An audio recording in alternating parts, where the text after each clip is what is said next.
Welcome to Real Estate Coaching Radio, starring award-winning real estate coaches and #1 international best-selling authors, Tim and Julie Harris. Real Estate Coaching Radio is the nation's #1 daily radio show for realtors who demand authentic, real-time coaching. Get ready for fluff-free, unfiltered, full-strength honesty about what's truly working to get you into action, helping others, and making money now in today's real estate market. Now to our hosts, Tim and Julie Harris. 3, 2, 1, and we are back. Hey, Julie, welcome to the podcast. Yes, the continuation of how to make your money work for you, which is indeed the definition of rich. That's right. And it is October the 15th. For those of you keeping track, yes, we do this podcast live. Thus, the nomenclature of this being the #1 listened to daily podcast for real estate agents in the nation. And, I didn't tell you, we are now being listened to and downloaded in 55 different countries. That's amazing. It is amazing. So for all of you around the world, we really appreciate the honor of having you as podcast listeners. And, that's fantastic. Make sure you guys are purchasing the book, Harris Rules. If you're wanting to have A to Z business plan, and this is a perfect time to be reading it, or by the way, listening to it. The Audible version is getting a whole bunch of great reviews. But the book is essentially 400 plus 5-star reviews in the different sources. It's obviously available in bookstores and whatnot, but really the best way to get it is just get it on Amazon.com. And this is what we're presenting to you in the podcast this week is actually rule number 14 from the book. And Julien's going to be starting out by picking up where we left. Oh, it's rule number 17? Yeah. Oh, well. That's okay. I get them all out of order. There's a lot of damn rules. Hey, that's the nature of things, isn't it? Sorry about that. So before we get to the next point, Julie, I want to remind all of these guys that if they want to join our free coaching program, we're probably going to be closing the doors of the free coaching program sometime in the next 30 days. But all you've got to do is text the word survival to 31996. We started this program back in the when COVID hit as our attempt to help as many agents as we possibly could.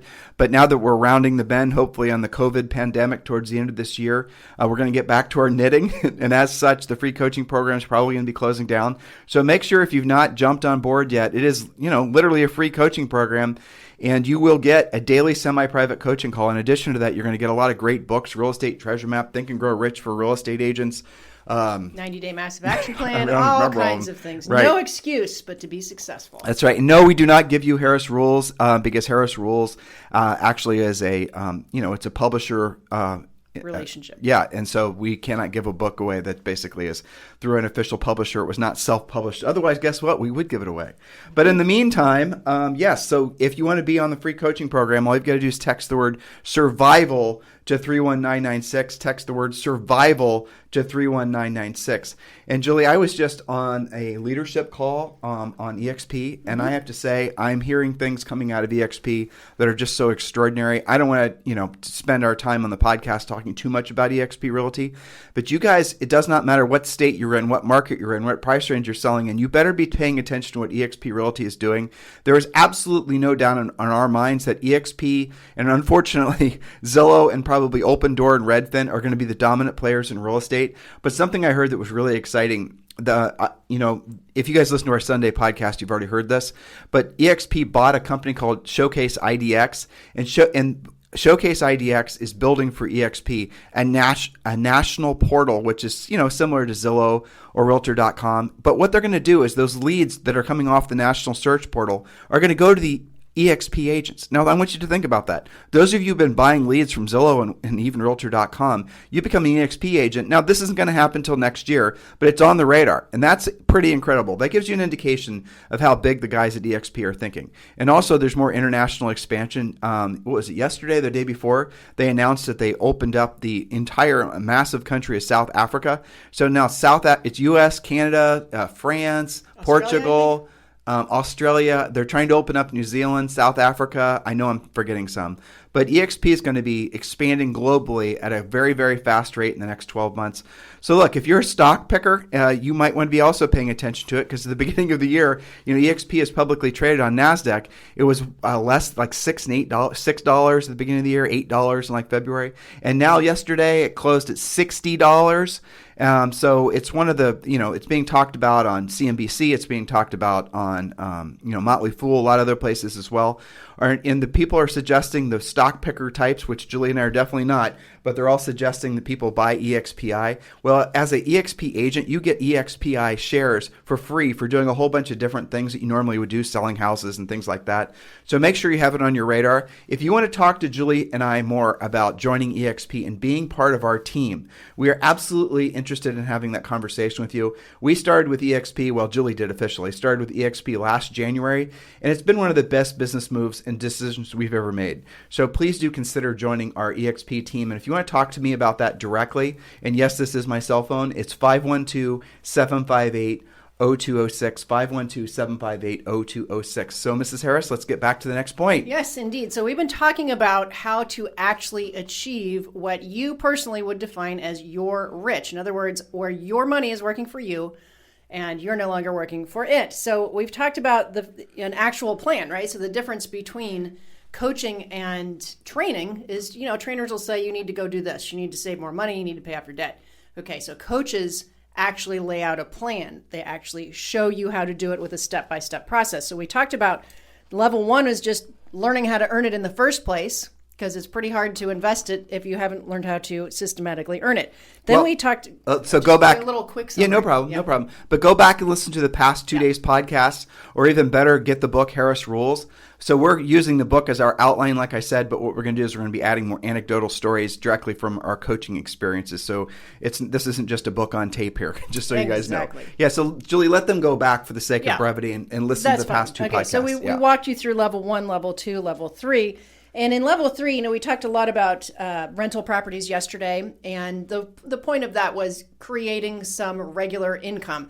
You also can, of course, do that with EXP revenue share. And, let's say that you've already been investing some, you've got some passive income coming in. That leads us to level 4. What are you supposed to do with that? So the net income you make from those things, okay, so remember, part of becoming rich is realizing that it's not your individual commissions that will get you there. It's what you do with them. And remember, rich is where your money works for you and you no longer have to work for your money. I know there's a lot of mooring lines and baggage that's associated with the word rich. So let's just set those aside. Let's set aside the politicized, maybe even some cases, it certainly was with me, religious perspectives on the idea of being rich. Set those aside and just focus on the definition of rich as where your money works for you and you no longer have to work for your money. And even drill down even more, like Julie and I are fond of doing, what you're wanting to create is enough passive income coming in that's not directly related to your direct efforts. Passive income in the truest sense. And we're going to tell you how to do that actually maybe on today's show a little bit, but tomorrow's for sure. That you will at least meet your personal financial obligations that you have every month. So what we want for all of you guys is to open your minds to the fact that the reason you have your real estate business is to create a profit. And with that profit, then you reinvest in things that create passive income for you. And the passive income that you have coming in should be at least meet your immediate personal financial needs. So in most cases, when we've done this exercise with people personally, the immediate financial needs are usually between $5,000 and $7,000. And so that's $5,000 or $7,000 a month that they have to earn every month. Not a lot, not a little. It just is what it is. In some markets, obviously, coastal markets, the number's going to be a lot bigger. I had somebody that I did this exercise with, and their personal monthly overhead, and I'm not making this up, was like $130,000. They are sending their kids to private schools, private camps, private this, the other thing. The Neiman Marcus bill, the whole lifestyle creep thing had just basically consumed them. But it was $130,000 a month. So most of you guys are going to be right as rain with less than $10,000 a month. So the objective should be to create enough passive income that you're going to cover your personal monthly overhead every single month. And that, by our definition, is rich. So that's cutting the mooring lines of basically the idea that one day, very soon, you could be financially free. That should be your goal, because a real estate business in itself will not make you rich. I want you to be very clear on that. Selling real estate will not make you rich. Say that, everyone. Say it. Selling real estate will not make you rich. Right? Selling real estate, if you're not producing a profit and with that profit you reinvest, is basically essentially you're running a not-for-profit, or you're just running a cash flow business where you're essentially supporting your lifestyle, which means, like most people, if you have 1 or 2 bad months, you're on your back financially. Don't, work move past those types of, faulty financial thinking and move towards the idea that your goal should be to produce enough profit and with that profit reinvest it in such a way that you can live off the cash flow from your passive investments. And then you're rich. And then we're not telling you to stop working, keep working and, pay off debts, send kids to college, donate the money, do whatever the heck you want to do with it. Invest in new businesses, invest in new ideas. But your job number one should be getting your personal financial house in order and creating enough passive income to meet or exceed your financial expectations. We do give you the real estate treasure map. The whole purpose of the real estate treasure map is to make it so that you can walk through the process, the financial process of, digging down, drilling down, and finding out what all your personal monthly costs are. And then you'll know what numbers you need to work on going forward. And that is available to you free if you just text the word survival to 31996. Yes. So let's talk about investing. We've talked about how to consistently earn. We've talked about paying off debt. We've talked about controlling lifestyle creep. Now let's say that you're there. You've figured out how to, like in the book, the example is $15,000 per month to invest, just as an example. And you know what? We know tons of people that do that or more. So this is not just, pulling math out of the air. Let's say you invested $15,000 per month over 20 years. Using historical averages, you'd have at least $9 million at that point.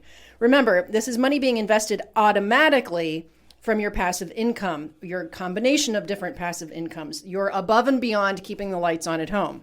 Your regular income can go to buying more rentals, doing other things, vacationing, as Tim said, invest in other things. So let's talk about what Julie just said. Drill down on what she said. So what we're suggesting is, now, I know some of you are going to get your passive income up to the point where you're just not going to want to work anymore. And maybe you're at the point of your life where that makes sense.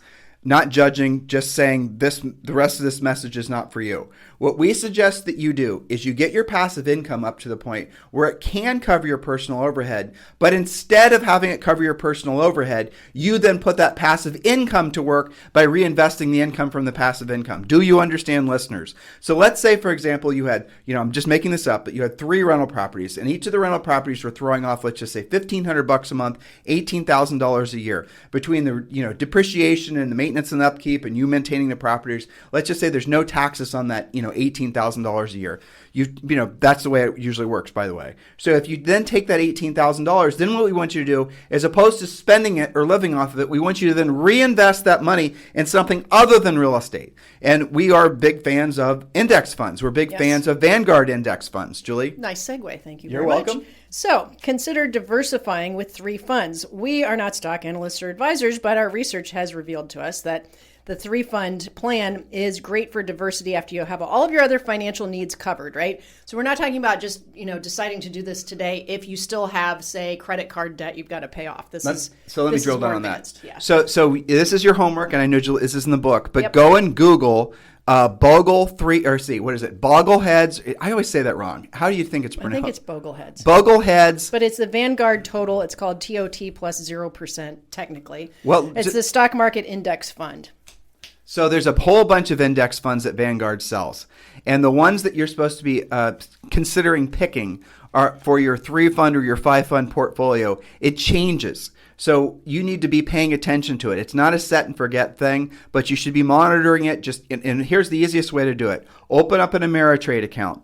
Have money automatically sweeping to the Ameritrade account. Have the money from Ameritrade. You might have to do it manually, but it's no big deal. Then automatically being investing in the 5-fund portfolio or the 3-fund portfolio. And the 3-fund portfolio and the 5-fund portfolio, if I remember correctly, it's S&P large cap, S&P small cap, international growth. I mean, there's individual categories. You're going to have to do some homework on this. Don't just ask somebody else what they're investing in. Go do the research yourself.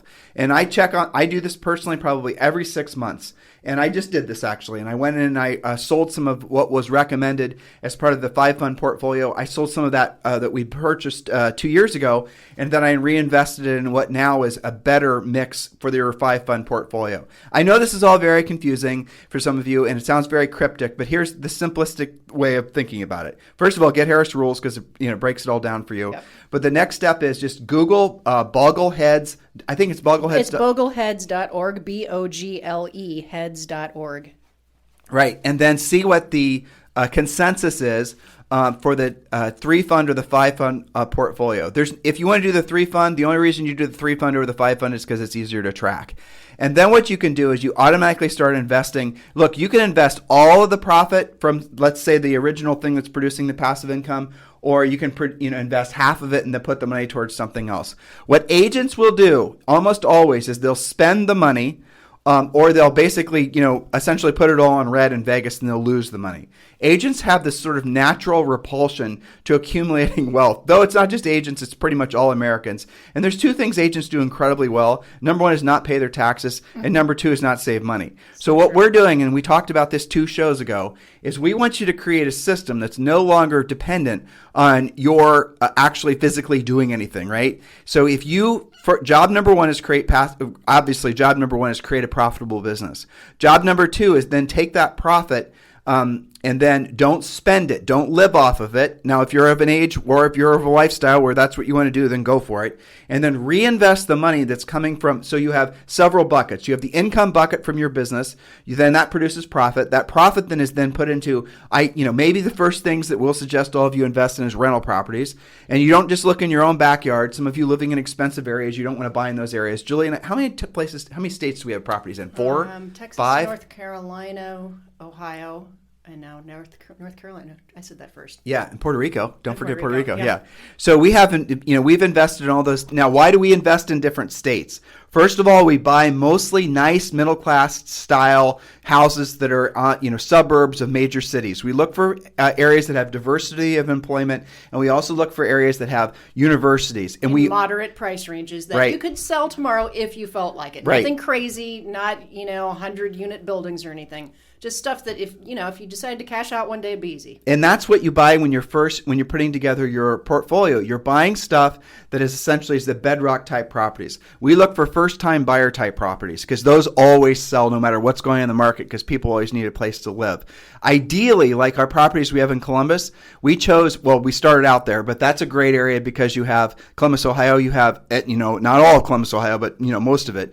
It's a city center. There's a Ohio State University and about 1,000 other little colleges and universities. You have massive diversity of employment. The average sale price there is not that expensive. So you have all the bedrock elements of having a great long-term investment rental property, and those have worked out incredibly well for us. Charlotte, North Carolina, same thing. Austin, Texas, same thing. So that's where we look primarily in those types of markets. And again, we're not buying VRBO types on the coast. We're not buying properties that are speculative. We're not buying junk properties in the hood. We're not buying marginal properties. We're not buying properties in areas that are up and coming. No, we're not doing any of that speculative crap. When you're buying your original properties, buy things that are bedrock type properties. And then what you do, and we're going to talk about this tomorrow, and we're going to tell you how to basically secure those properties. So we're going to tell you how to put them in LLCs and put them in a trust. We're going to talk about that tomorrow. But again, the key here is you do not stop selling real estate. You still sell real estate. You still stay productive. You still then, you guys understand the flow of how the cash works. Then you have multiple things that are producing income for you while you sleep. Your stock market portfolio is going to go up. Your real estate properties are going to produce profits. Now, the other thing you might want to consider doing is buy dividend paying stocks and then the dividends. So you have a stock, an index fund is a bunch of stocks. So a stock, you can have a dividend-paying stock and a non-dividend-paying stock. A dividend is essentially like an income that comes from the stock, like a rental property. You buy a rental property, you get appreciation, depreciation, and you get cash flow, right? Hopefully you get all three. Well, in most stocks, you just get appreciation. If you buy a dividend-paying stock, you get appreciation and you get cash flow, and sometimes they pay you a dividend payment monthly. Usually it's every quarter. So if you could actually buy stocks that are dividend paying, don't take the dividends because then you're basically losing an opportunity to reinvest the dividends. Take the dividends that are coming off the stocks and then automatically reinvest it in buying more of the same exact share.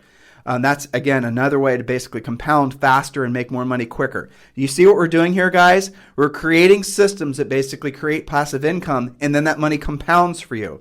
Now, with all that said, the number one thing, and I've talked about this a lot because this is 100% how we feel, The number one thing all of you should be doing is taking a real hard look, especially this time of year, of what your actual expenses are. And the one thing you can't really control are taxes. That's your biggest expense. You don't know it, but it is. Income taxes, state, federal, property taxes, all your other taxes. You're getting taxed at the bejiba. Even if you're in a tax-free state. You can't really do much about that. Don't believe rich people don't pay tax. That is a lie. They pay the most tax. So taxes are the one thing you can't really control. Number two, you can minimize those taxes by moving to Tennessee, Florida, Nevada. I know some of you maybe will consider that. Most of you won't. So next up, what can you control? You can't really control taxes. We know that. You can control your lifestyle somewhat, but what's the point of living in a cardboard box? You're not going to be motivated to work, so enjoy life. The next thing you can control as a real estate professional is the relationship you have with your broker. And that's the reason eXp Realty is the best fit for all of you. Because get this, eXp Realty, actually, the old conversation is what are you paying your broker, as in what's your commission split? The new conversation is what is your broker paying you? Not only does eXp essentially charge you less in terms of your commission splits, but they also pay you. They pay you through revenue share. They pay you through, they award you stock, and you can get paid the appreciation of the stock. There's rumors that they might be doing some other creative things with the stock. So the point is eXp Realty, if you're in real estate, creates more streams of passive income for you. So yes, the first thing all of you should do is join eXp Realty. Give me a text. We can talk about it. 512-758-0206. Still sell real estate. Sell lots of real estate. Be a successful real estate agent. And then take the profits from the real estate business and reinvest it. And take the money that's coming from those investments and reinvest that. Do you see how we're compounding and we're overlaying the cash flow from one investment to the next, to the next, to the next? Guys, that's how you become a multimillionaire. That's how you do it. It's not because, most of the multimillionaires, most of the richest Americans, and we've researched this and talked about this. There's a chapter in our book about it. We've done tons of podcasts on this. The idea that most people are millionaires in essence because they're inherited it is a complete lie.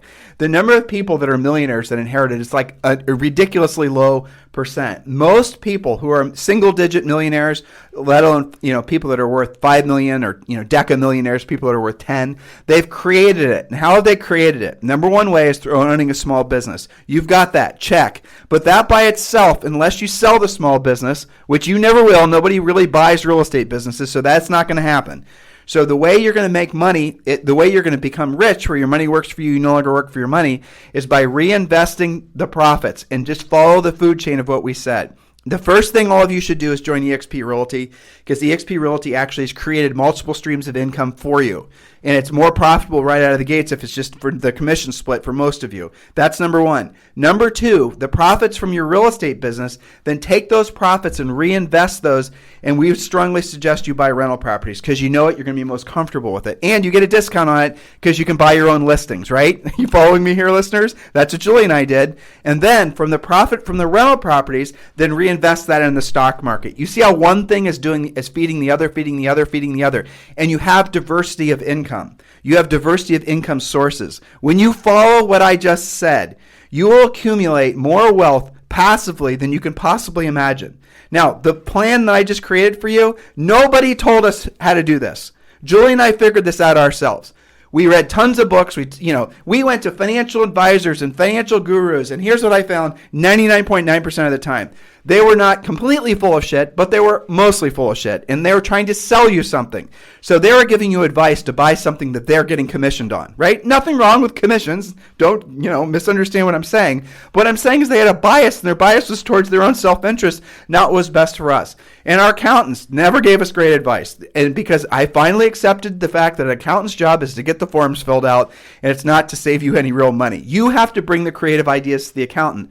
And then, you look for the way I've learned a lot, frankly, is talking to people that are a lot richer than Julie and I were.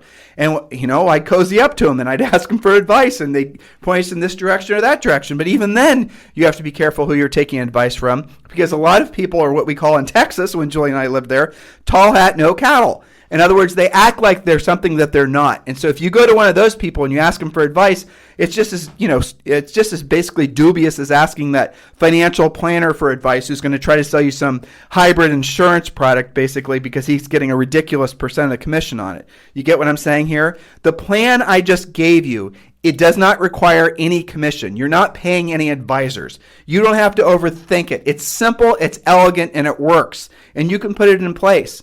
And you can take what I just said, you can get it again from our book, Harris Rules, and you can present that to any financial planner, which I have done, and you can say, poke holes in this. And the only thing they'll ever say, I'll just tell you this right now, is they're going to say, it depends on what index funds you choose. No kidding, right? But that's easy enough to track too, because through Ameritrade, for example, when you open up an Ameritrade account, you just put in the ticker symbol, and they'll give you optics on what that index fund's done, going all the way back, like 10 years and sometimes longer if it's been around longer. Why index funds? And I'll tell you why. Because it was, 20 years ago, 15 years ago, I was watching an interview with Warren Buffett, or maybe I read a book, who knows, and they were asking about, like, he was rambling on about something, he's always worth listening to. And he said something that just, boom, it just stuck with me. He said, he did say he was leaving his kids $5 million each, which, okay. And then he said, I'm going to make it so that the money my wife inherits is going to be sold, and it's going to be reinvested in index funds. So I'm sorry, the securities, even securities in his own company. He's dead. Berkshire Hathaway still exists. He said he's going to sell, I'm not sure if it was all or part of the asset value that she's going to inherit from him. And it's already been determined it's going to be put into index funds. Berkshire Hathaway doesn't have any index funds. So what he's saying is he's more confident in index funds outproducing even his own Berkshire Hathaway portfolio. That, to me, as soon as I heard that, I'm probably misquoting him, but you get the gist of it. But as soon as I heard that to me was, green lights. I completely understood what I had been confused about in the past. And what an index fund is, it's not a mutual fund. So be careful. You're not wanting to buy a mutual fund. Look for index funds and look for Vanguard index funds. The Vanguard index funds they started index funds. They created index funds. What they are is they're essentially an index fund is all the stocks in a specific category. S&P 500, large caps, small caps, all those types of things. So you can actually see the stocks that are in that specific index fund, but the fees, and this is the big takeaway, the fees that an index fund charges you to buy and to manage the portfolio are virtually nothing. So let's say you put $1,000 into an index fund and you invest it through Ameritrade. I think Ameritrade charges like virtually nothing to do a trade. I don't think they charge anything to sell. I think they maybe charge like virtually nothing to buy. So that's the gateway, is open up an account where you don't have to pay big trade fees. We like Ameritrade. Next, when you look at when you buy an index fund, they charge you an annual fee to be invested in the index fund. But the fees that the Vanguard index funds charge are like 0.0003, right? Versus a mutual fund that could charge you like 3% or 6%. Now I want you to think about this. If you eventually have $1 million invested, right? Over the years, you have $1 million invested. $1 million is $1 million. Some of you it's a lot, some of you it's nothing. So you take that $1 million, and if you put it with somebody who's going to charge you, say, 3% or 4% per year to manage your money, and you're not seeing my air quotes, but that's what I'm saying. They're charging you $40,000 a year. Now, maybe you're saying, well, $40,000, they've managed my money for me, and it's $1 million. What do I care? Because you're losing that $40,000 is money that you could have had further invested that would have compounded. So you guys have probably heard this. It's an old rule. It's not really true anymore, but I'll just give you the old rule that the money will compound in the stock market roughly every 7 years. It's not true. It's not every 7 years, but just stay with me here. So every 7 years, the money will double. So if you put $1,000 in the stock market, in 7 years, it's worth $2,000. 7 years after that, 14 years from now, it's worth $4,000. 21 years from now, it's worth $8,000. You guys can get the gist of it. Now, I'm telling you the rule, that rule doesn't really apply because sometimes it's faster. Julie and I have things like Apple, for example. Our Apple shares have gone up, and we've been buying Apple since we were in our early 20s, and our Apple shares have gone up like 2,500% or so, maybe even more than that. I don't even remember. It's crazy. Look at EXPI. Just speaking of EXP, look at EXPI. That stock has gone up from like $8 at the beginning of the year. Now it's $60. Okay, figure that one out. So obviously some of these will appreciate faster than some of these, and some of them will appreciate slower. But what I generally do when I'm trying to do some, forward-looking analysis is I just assume the portfolio is going to double on average every 8 years. But there's been years where our portfolio has doubled there's been periods where it's doubled every like 6 or 7 years, and then you have a big recession, and then you guys get the gist of it. So I use 8 years as a rule. So if you took that $40,000, remember you have $1 million invested, $40,000 that you were willingly paying to some guy to manage your money. Okay, you guys getting you hearing the tonality in my voice, the disdain here. Well, then that $40,000 is not going to compound for you. So if you kept that $40,000 you're paying to this financial advisor, and you kept it in the stock market, you kept it invested, and it doubled every 8 years for you. Figure out how much money you're leaving on the table. Now, if you allow the investor to charge you or the advisor to charge you 4% every single year for like 20 years, think about the astronomical amount of money. It's millions and millions of dollars that you're pissing away that you would have otherwise gotten from the power of compounding interest. You guys get it?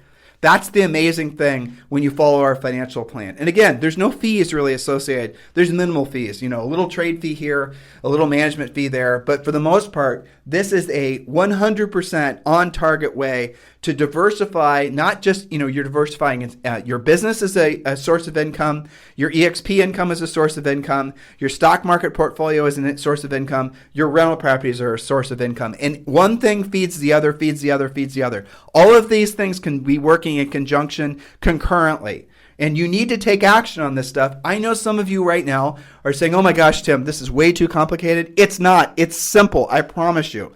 If you want more information like this, obviously I love talking about this stuff because I find it really interesting.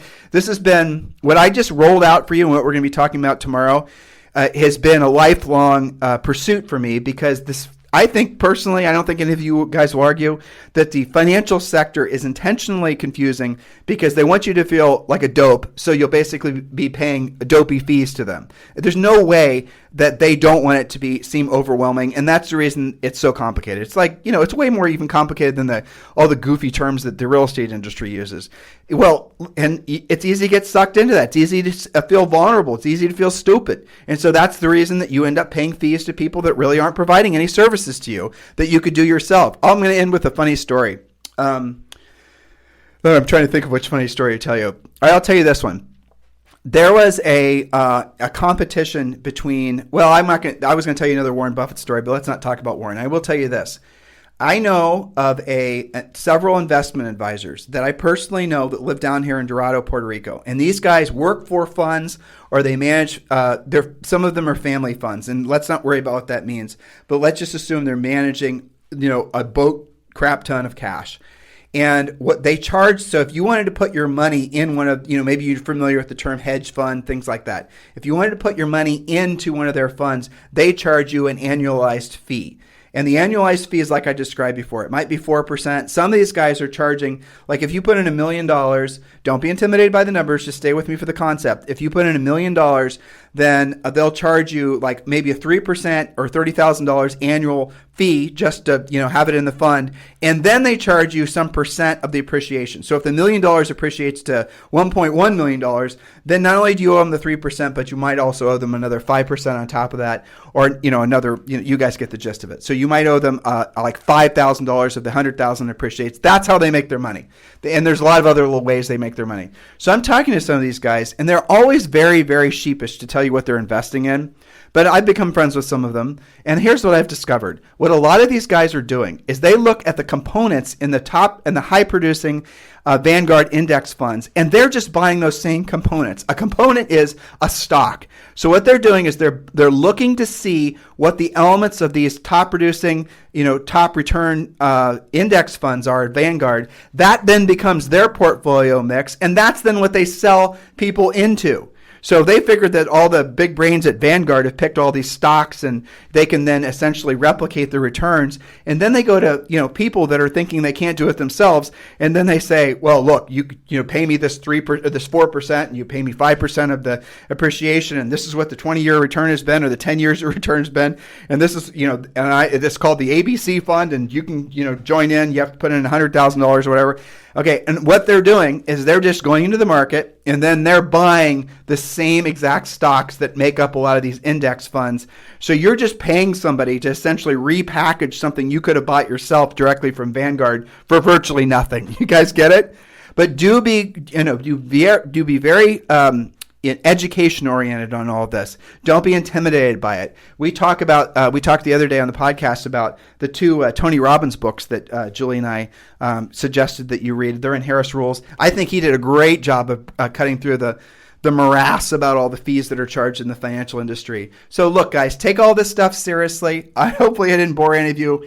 But this really is a very clear path forward for all of you to create true everlasting financial freedom. If you want to talk to Julie and I about joining our EXP family, do text me directly at 512-758-0206, 512-758-0206. In the meantime, you guys have a fantastic day. This program has been a presentation by Tim and Julie Harris, Real Estate Coaching. For more information on our real estate coaching and training programs, visit our website at timandjulieharris.com. Remember to tune in weekdays at noon for upcoming shows. And until next time, thank you for listening to Real Estate Coaching Radio with Tim and Julie Harris. This podcast is a part of the C-Suite Radio Network. For more top business podcasts, visit c-suiteradio.com.